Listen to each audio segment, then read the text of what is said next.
Welcome back to the Garden Hutch. Today we're going to discuss what to expect during week 7 of growing your own summer garden plants from seed.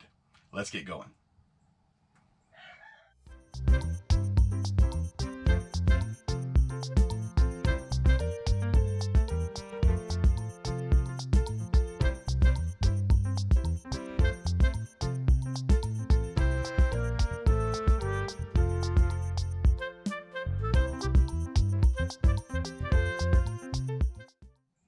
So week 7 is essentially the home stretch. So during this week, we need to keep up on all of the stuff that we have been going through, plus we need to keep an eye on the long-term forecast.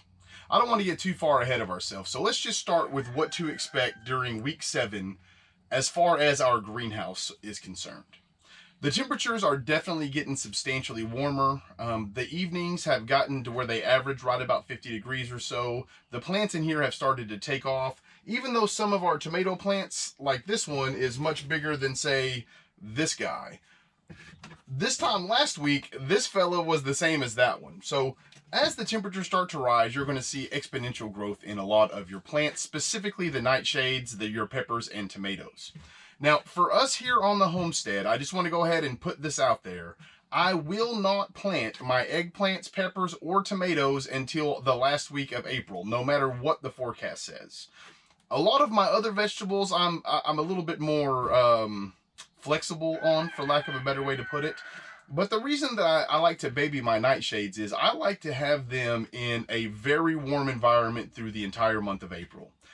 Even this week in 7B, there are several days where the lows are going to be in the 40s, even as low as 42 degrees. And if your nightshades do not enjoy that, they want the night times to be mid-50s. So keeping them here in the greenhouse through this entire month is really going to pay off for us. Now, for some of you who may not have a greenhouse, or you may have started your plants a little earlier than ours and they're getting a lot bigger, it may be worth the risk to go ahead and put them out. And you may not be putting them out to get them to grow, but just to get them out of the greenhouse and prevent them from being root bound. And if that's the case, by all means do so.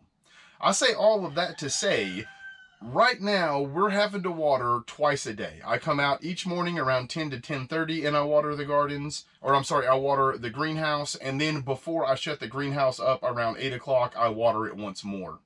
There is a bit of a risk. We did lose one plant in here from the damping disease. I'm not sure how that happened. I imagine it was probably because I watered at night and then the fungus and bacteria grew over that.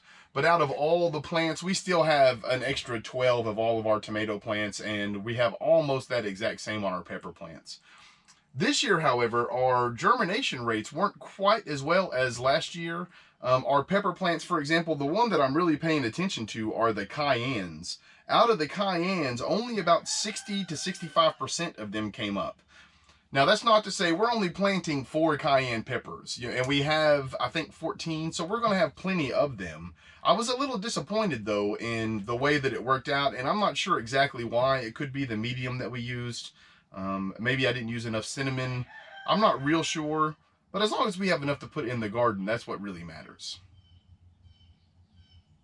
So in addition to the watering and that sort of stuff, the biggest thing you need to keep an eye on for week 7 in your greenhouse is the extended forecast. This week in zone 7B in Arkansas, we're going to have 3 nights that dip down into the low 40s. Again, I'm not putting my nightshades out, so I'm not real worried about that. But I would worry if I was putting something like cucumbers out, if I were putting melons out, any of those type of things. They enjoy having a warm night, and those low 40s can stunt the growth. Not permanently, but it could shock the plants if they haven't been exposed to that type of temperature and kind of set its growth cycle back. So for me, I'm not putting anything in this week, again, because of those low temperatures. However, if you live in an area to where your lows are, say, 50, 52 degrees on average, I would go ahead and start moving all of the things that you're comfortable with out into your permanent spot in the garden. The things I would move, if I had cucumbers that were ready, I would move them, zucchinis, squash, any of your winter squashes as well. I would put out your melons. I would also start considering maybe planting your bush beans if you haven't yet, your pole beans if you have not yet.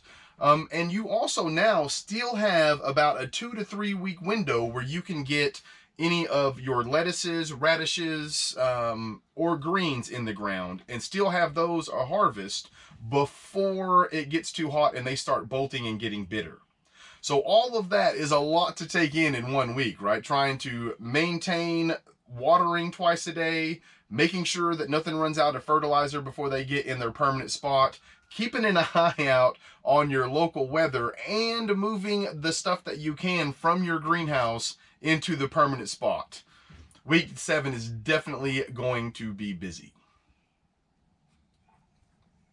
So I wanted to kind of finish this video up here with a segment on balance.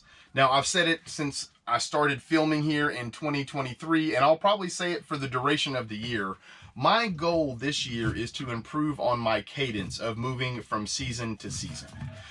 Those of you who follow the channel know that our top garden right now is full of our springtime vegetables. We have greens and we've got lettuces and radishes and all of those things. And only one of those beds will permanently be for greens throughout the entire course of the summer.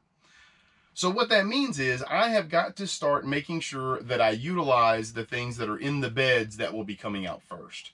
So what I plan on doing this next week is I plan on harvesting a lot of the salad mixes, the greens, radishes, those sorts of things that are in the beds for my squashes and my melons. The reason for that is those will be the next logical step for me to take. And as I said, we're going to have 3 days this week that are in the low 40s, and I don't want anything new in the ground prior to that.